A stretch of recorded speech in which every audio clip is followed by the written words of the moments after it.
The fact that this person did all this to me, with no worry, no care, or love in her heart for me, I will never feel the same. I will never feel safe or be the same because of what she did. Ghost Adventures star Aaron Goodwin broke down at sentencing for his wife Victoria after she admitted to plotting with a notorious killer to put out a hit on him. Victoria herself had a chance to speak, but how genuine was her apology? You decide. Welcome to Sidebar, presented by Law&Crime. I'm Jesse Weber. Okay, so back to a story that we have been covering since it began. This is a twisted one. Aaron and Victoria Goodwin, they seemingly had this picture-perfect relationship, but unfortunately it was destroyed pretty much overnight earlier this year when it came out that not only had Victoria wanted Aaron dead, but she conspired with an infamous murderer to try to make it happen. So I'm going to give you some background on this case and the Goodwins' history so we can make sense of what happened. But everything started to come to light on March 6th. This is when 32-year-old Victoria Goodwin was arrested in Nevada for an apparent murder-for-hire plot against her own husband. Investigators say she'd been communicating with an infamous inmate in Florida, Grant Amato. A lot of our true crime fans will remember his trial. They'll remember him telling him that she wasn't in love with Aaron anymore and wanted out. Now, Amato is currently serving a life sentence in Florida for the 2019 murders of his father, mother, and brother, a case that we covered extensively here on Law&Crime. And prosecutors, by the way, say that he killed them because they were trying to stop him from spending hundreds of thousands of dollars on a webcam girl he said he was in love with, but apparently had never met in person. We'll talk a little more about him in just a minute, but you have this detective with the Florida Department of Corrections contacted police in Nevada, letting them know that they'd found a smuggled cell phone in Amato's cell and that he had been communicating with Victoria Goodwin, who, by the way, is referred to in the probable cause affidavit as Victoria Candy. So they say that Goodwin provided information to Amato about Aaron's location in California, where he was filming an episode of Ghost Adventures, and then Amato reportedly passed that information along to a third person. The affidavit reads, Mrs. Candy informs inmate Amato that her husband will be staying at the Best Western Plus, 2565 Commerce Parkway, Barstow, California, 92311, and is with his smoking buddy. She proceeds to send inmate Amato a picture of the two of them, along with a picture of a black Dodge minivan being driven by her husband. During this time, inmate Amato has been in contact with an individual, whose name is redacted, who will be taking care of the situation. Inmate Amato and Mrs. Candy also have $11,515 set aside for this individual when the job is finished. Now, investigators also found messages where the two appeared to discuss using PayPal or Zelle or Cash App to make payments. And it's noted that Amato had asked Goodwin for a $2,500 PayPal payment up front to an account. On March 6th, police served a search warrant on Goodwin's home, and she gave an interview to detectives. And police say Goodwin explained that she learned about Grant Amato through a true crime documentary, began writing to him, described their relationship as essentially pen pals, and she told police that the relationship started in May 2024 and ended in November. Once all of this was exposed, things happened really quickly. Aaron filed for divorce around a week after his wife's arrest. She was locked up with no bail and at first entered a not guilty plea, but later agreed to a plea deal that was offered by the prosecutor. And she would plead guilty to one felony count of conspiracy to commit murder with a possible penalty of 2 to 10 years in prison, and the decision was ultimately left up to the judge. What would be her punishment? Well, during Goodwin's sentencing hearing, the prosecutor laid out some of the case's strange details for the court. One of the reasons we're not making a recommendation as to sentencing is we kind of acknowledge that, look, this is someone who doesn't have a record, right? Who's never kind of done anything like this before. But the concern I've always had is when you look at the facts of the case, they are serious. This is not a situation where maybe an unhappy wife simply kind of made a fleeting text that said, oh, like, I can't stand my marriage, like, I wish he was just gone, or something along those lines. It was far more than that. By the way, as you know, we are always writing sidebars, we're researching, we're doing breaking news. I'm constantly on the run, but I get hungry, and it's not so easy to just grab something. That is why I'm so happy we have Huel as our sponsor. It's spelled Huel.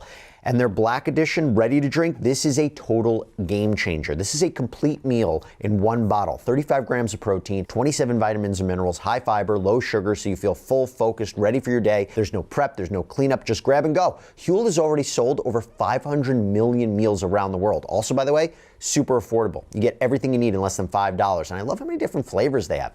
Iced coffee, strawberry banana, chocolate. So when I'm rushing to get Sidebar done, particularly in breaking news, I can always just grab one of these bottles. Start saving time and money without compromising your nutrition today with this exclusive offer for new customers of 15% off plus a free gift. Just use our exclusive code SIDEBAR at Huel.com. Please see our description for the terms and conditions. Skip the stress, not the nutrition.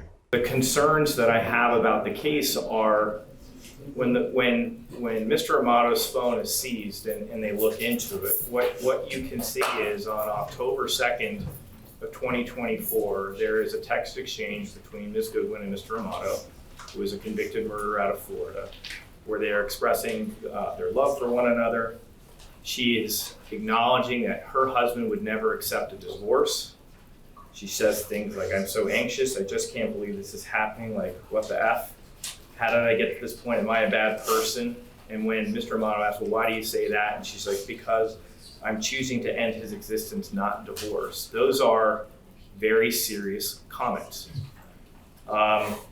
When you couple that with, on that same date, she is relaying information that Mr. Goodwin was in Barstow, staying at a Best Western, provided him pictures of what he looked like, the car that he was driving. And that there's discussions that Mr. Amato's buddy named Gordo is going to take care of the situation. The facts become more serious. And even from those text messages that talk about setting aside, $11,000 for Gordo, and ultimately this investigation revealed about $60,000 is sent from Ms. Goodwin over to Mr. Amato. Or associates of Mr. Amato. And I know the sentencing memo kind of talks about, well, maybe some of that was blackmail, but when you have the following day, you have Amato on that phone texting Gordo being like, "Hey, is it done yet? Has it been done?" All of that's very serious. And the one thing I didn't see in that report was simply, at no point does Ms. Goodwin ever try to claw it back. At no point does she say something like, "You know what, I was just kidding, I don't really want to go through," like, you don't ever see anything along those lines. And that really is ultimately the concern for the state about the seriousness of it. And so look, whatever you think is appropriate is certainly appropriate. I just think at the end of the day, we don't see these solicitations very often.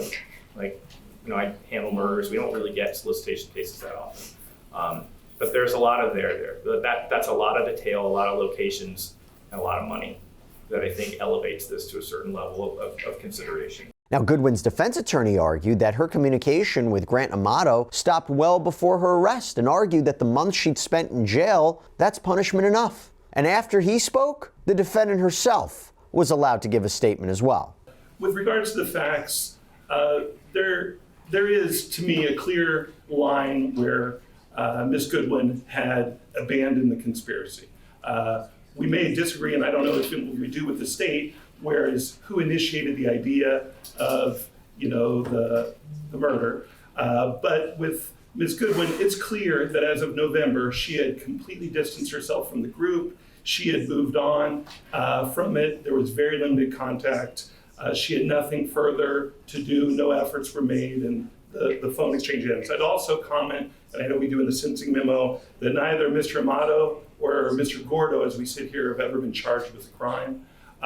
So it's just Ms. Goodwin who sits here today. And as far as I know, there's no intention to ever file charges against either of those two individuals. 92 days has gotten her attention. She's never going to be in front of Your Honor for any kind of violation. She's never going to have any further problems.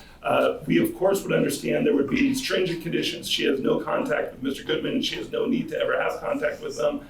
We would just ask the court to give her one opportunity at probation for someone who's lived the life that she's lived, has one terrible mistake, but that's the only mistake she's made, and that she immediately tried to take full responsibility for it. Before she was arrested, she had clearly abandoned any efforts to be part of that conspiracy, and we think she's worthy of probation. And I'd like to have her say a few words as well.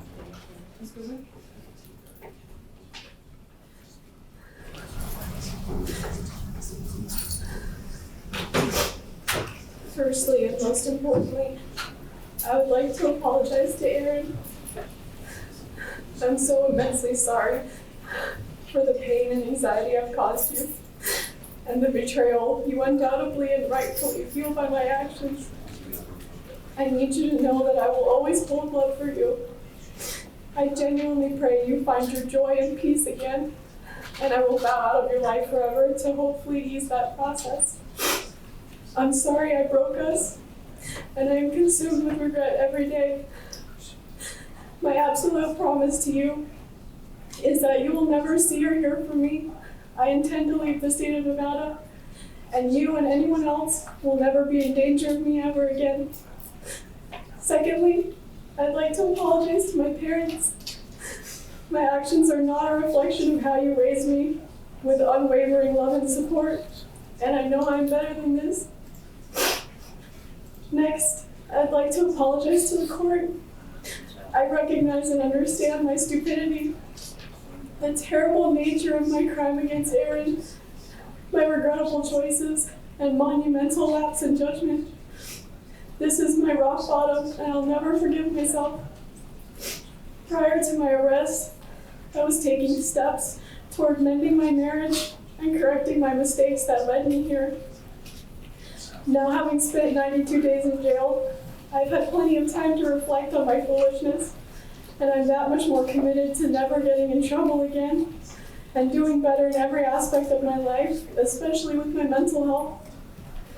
I am truly ashamed, embarrassed, and disappointed with myself, and am deeply and sincerely remorseful for my actions. This is not a reflection of who I am, nor the person I want to be. Then it was time for Aaron Goodwin to speak. We were very curious about what he was going to have to say. And listen, he was emotional as he told the judge about the pain that his estranged wife's actions have caused. Sorry. Your Honor, for 7 years I thought I was in the most loving relationship and marriage with my best friend. Someone who I trusted in whole heart and laughed with every day. Someone who made me feel like I was someone's, like I was her one and only. I was loyal to her and did whatever I could to make her happy. I thought we were something very special, and so did everyone else. After finding out she was cheating on me in September of last year with multiple men, including the man going by the name Vincent, who turned out to be Grant Amato, I gave her the option of divorce where we could try to work it out because I love her so much.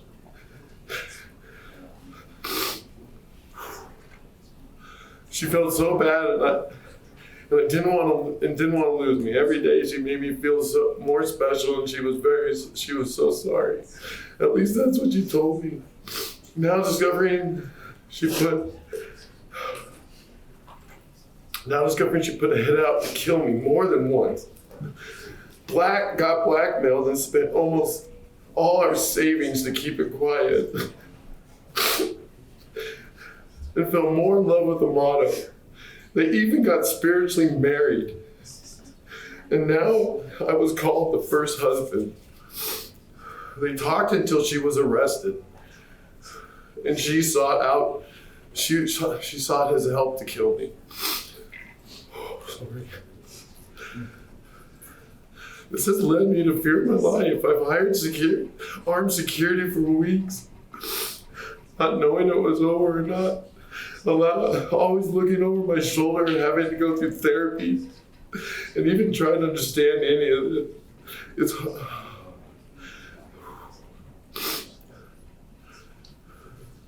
like a heartbreak no one should go through in life. I can't trust anything anymore. I cry every day. I feel so alone. She grew me into a person I never was. I will always wonder why.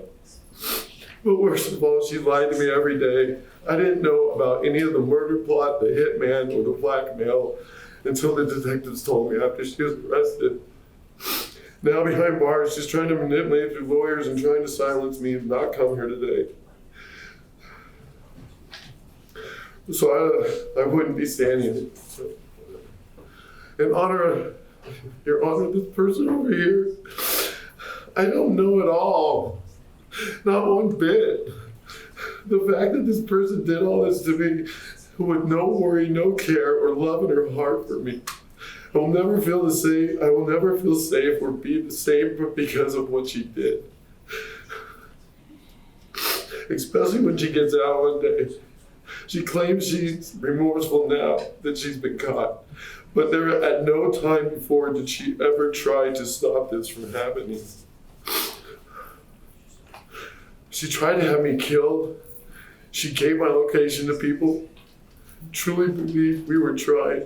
I truly believe with people she truly believed were going to harm me. She even asked for the updates on the murder. And this was all when I was just her loving husband, I thought. Whether she got minimum or maximum time, I still won't feel safe whenever she's released. I feel like this deserves prison time, I don't know. So I just leave it in your hands, Your Honor, thank you.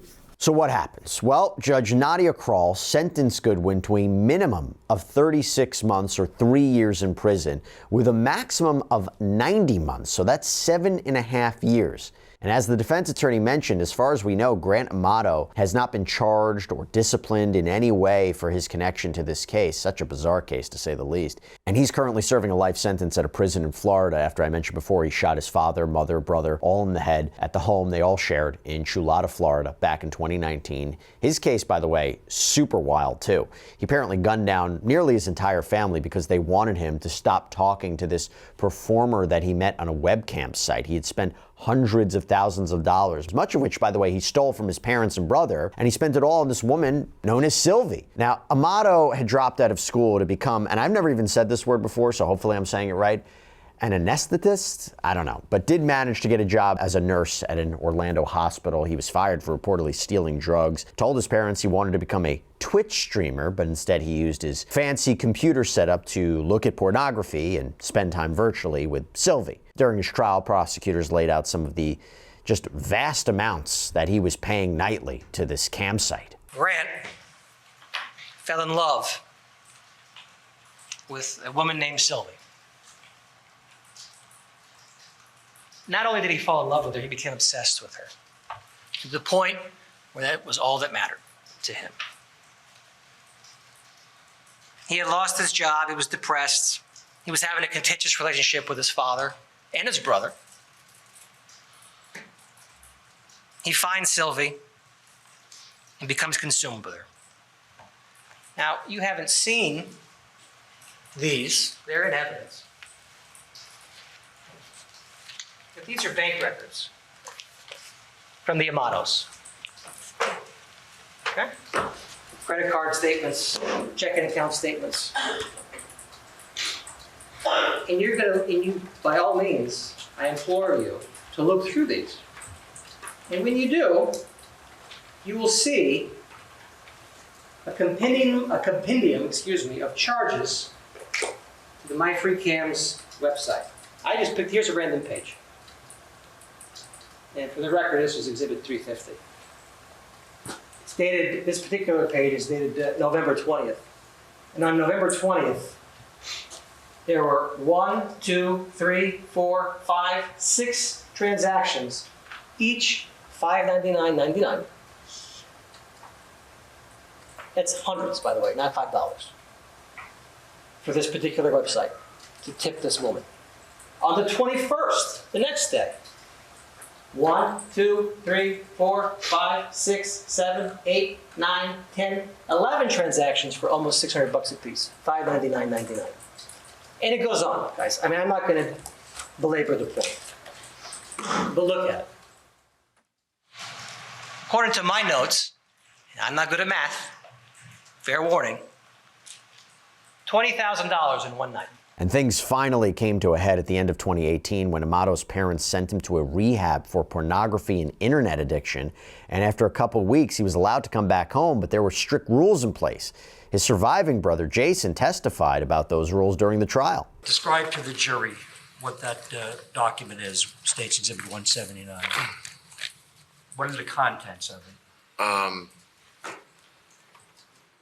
I guess I would call it like an ultimatum.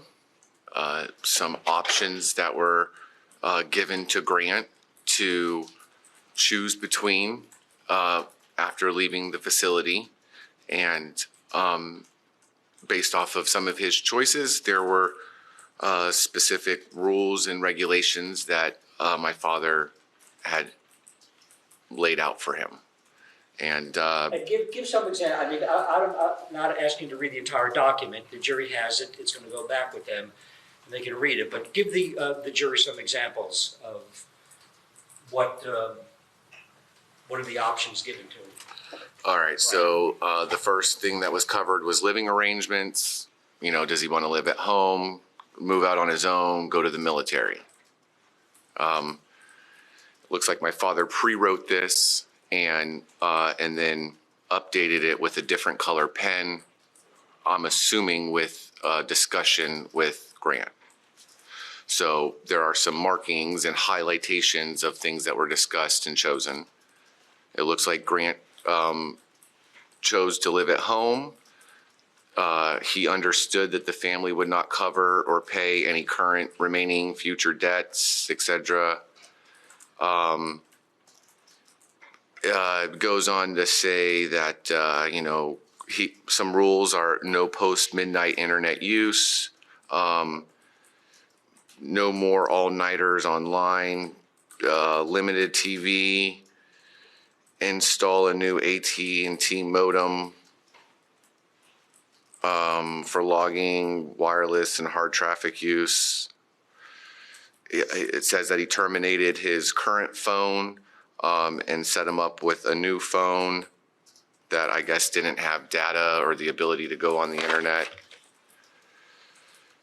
Some responsibilities where he had to get a job. He had some debts that he had to take care of. No savings. He owed the family some money, owed the family an apology. It's very detailed. Is there any reference in there about contact with the woman in Bulgaria? Yes, sir. So What does that say? It states that it informed Grant that they had reached out to this woman to let them know, or to let her know some of the things that Grant had been saying weren't 100% true.